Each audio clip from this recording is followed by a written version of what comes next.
Alors, nous voilà rendus maintenant à la thématique numéro 3, la construction du chemin de fer transcontinental. Transcontinental, ça veut dire la construction d'un chemin de fer d'un côté à l'autre du pays, de l'Est vers l'Ouest. Alors, dans cette thématique, tu apprendras que le chemin de fer a créé l'unité dans le pays et a aussi créé son expansion. Expansion, ça veut dire grandir. Donc, le pays est devenu plus grand en population à cause du chemin de fer et ça l'a unifié la population et les territoires également. Alors, un fait important, c'est que l'île du Prince-Édouard, lorsque la Confédération a eu lieu en 1867, a refusé de joindre la Confédération et à ce moment-là, l'île du Prince-Édouard a commencé à construire son propre chemin de fer.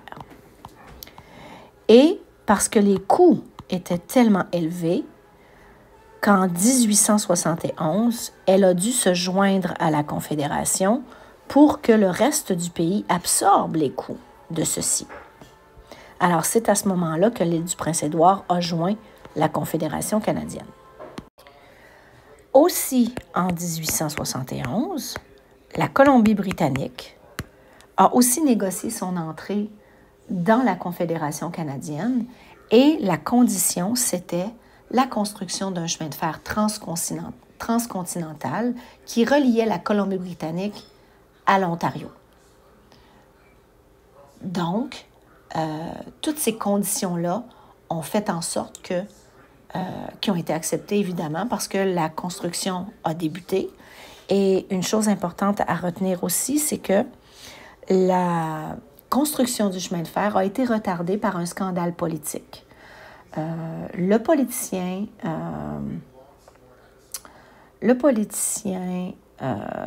MacDonald a voulu prendre ses amis et donner le contrat de construction du chemin de fer à ses amis, même si ses amis chargeaient beaucoup plus cher pour construire. Alors, ça l'a été su et ça l'a fait un grand scandale politique. Donc, maintenant, le gouvernement canadien, lorsqu'il donne des contrats à des compagnies, il va à celui qui est le moins cher. Donc, c'est pour ça maintenant qu'on a ces lois-là au pays, à cause du scandale de la construction du chemin de fer par McDonald en 1872 à peu près, qui était... McDonald était très, très populaire. Et comme il commençait à perdre la popularité, il a accepté un pot de vin de Allen et il a donné le contrat de la construction du chemin de fer transcontinental à cette compagnie, malgré le fait qu'elle chargeait trop cher. Donc, McDonald, à ce moment-là, à la suite de cette controverse, a démissionné de son poste de premier ministre en 1873. Alors, c'est Alexander Mackenzie, qui était le chef du Parti libéral, qui était dans l'opposition, qui est alors devenu premier ministre. Alors, quand Mackenzie est arrivé au pouvoir, qui était le libéral, et qui a remplacé MacDonald, quand il est arrivé au pouvoir, il y avait plusieurs problèmes à régler et il a fait une politique nationale.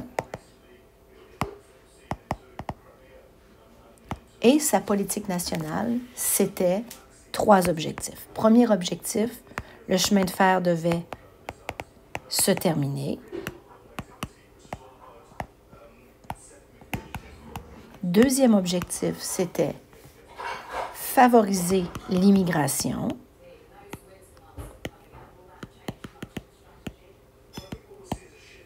Et le troisième objectif, c'était imposer des tarifs protectionnistes. Qu'est-ce que ça veut dire, ça? ça veut dire que on aidait les usines canadiennes à vendre plus de produits et à engager plus de personnes pour protéger nos biens et que ça reste des ressources naturelles de l'Ouest. Donc, on crée un marché entre l'Est et l'Ouest pour que nos produits se promènent d'un bout à l'autre du pays. Évidemment, avec le chemin de fer, ce sera un facteur qui aidera à atteindre cet objectif. Tout le monde, à ce moment-ci, ont déjà entendu parler de CP. CP, c'est le chemin de fer du Canadien Pacifique.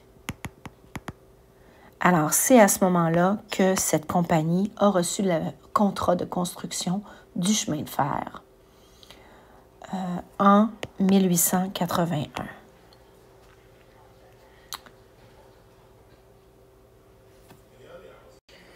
Alors, le géologue, qui s'appelait John McCoon, a découvert le triangle de Palliser,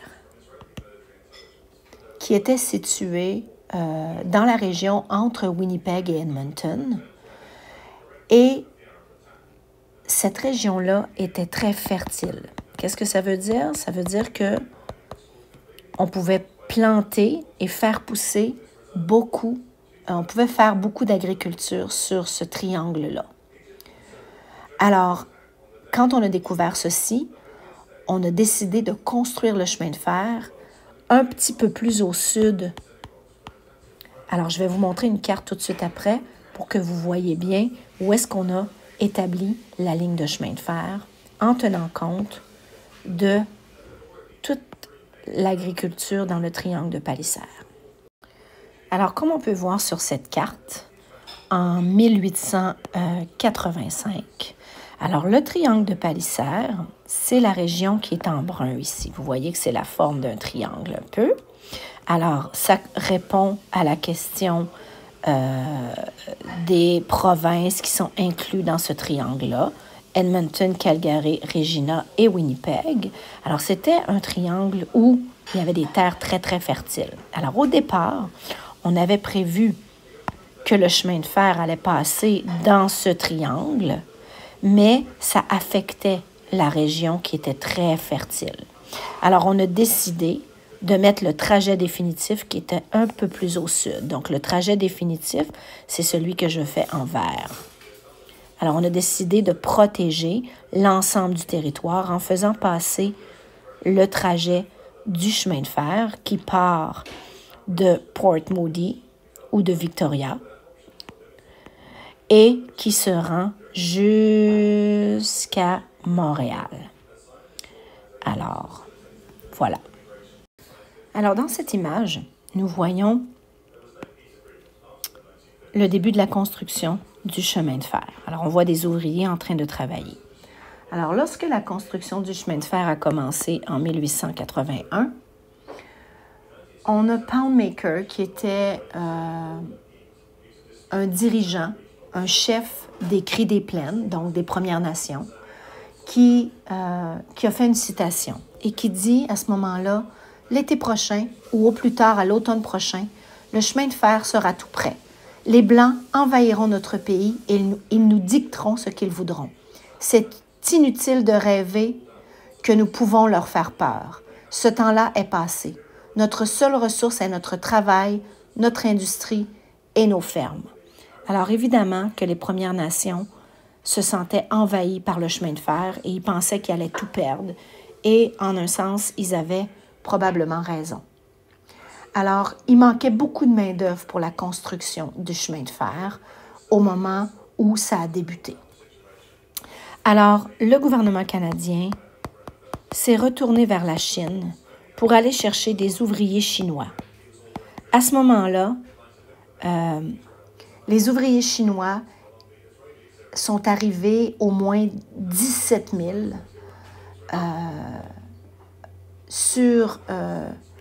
à l'endroit où on a débuté la construction du chemin de fer. Les ouvriers chinois étaient payés environ $1 par jour tandis que les ouvriers blancs gagnaient entre 1,50 $ et 2,50 $ par jour. Alors, aujourd'hui, il y a beaucoup de Chinois qui sont encore chez nous et ça vient du fait qu'on est allé les chercher en grand nombre et qu'ils sont venus travailler et ils ont contribué à l'unité et l'expansion que le chemin de fer a apporté au Canada. Alors ici, sur la photo, on a un homme qui est très important. Alors son nom, c'est Donald Smith. Alors, Donald Smith est un homme d'affaires très important. C'est pour ça qu'il apparaît au centre de cette photo lorsque, en 1885, c'était la fin de la construction du chemin de fer et Donald Smith a installé le dernier crampon sur le chemin de fer. Donc, il a enfoncé le dernier crampon du chemin de fer du Canadien Pacifique le 7 novembre 1885 à Craiglatchie, en Colombie-Britannique. Alors, si cet homme-là fait partie de cette photo-là, c'est qu'il avait une importance dans la communauté. Alors, derrière M. Smith, tu trouves ici le garçon qui est juste ici. Son nom, c'est Édouard Malanden. Il avait à ce moment-là 18 ans. Et il s'est faufilé à travers les ouvriers pour se placer au premier rang. Alors finalement, dit Malanden, il ne restait plus qu'un crampon à poser. Il était déjà en partie enfoncé, puis on a donné une masse à Sir Donald Smith. Alors les gens qu'on appelait Sir, c'était des seigneurs, c'était des gens très importants. Et on lui a donné cette masse pour qu'il l'enfonce complètement. Tout le monde a applaudi, les locomotives sifflaient et chuintaient. On a fait des brefs discours, on a échangé des poignées de main. Alors, ce petit homme de 18 ans s'est faufilé pour faire partie de la photo et il a pu être témoin de cet événement historique. Alors, c'est maintenant la fin de la troisième thématique qui portait sur l'unité et l'expansion du Canada grâce au chemin de fer. Donc, la construction du chemin de fer transcontinental d'un bout à l'autre du Canada. Maintenant, tu dois vraiment te servir de cette vidéo pour trouver un personnage de l'époque qui a eu une influence sur cette thématique et te mettre dans sa peau pour répondre à la question que tu as formulée ou que tu as trouvée. Choisis.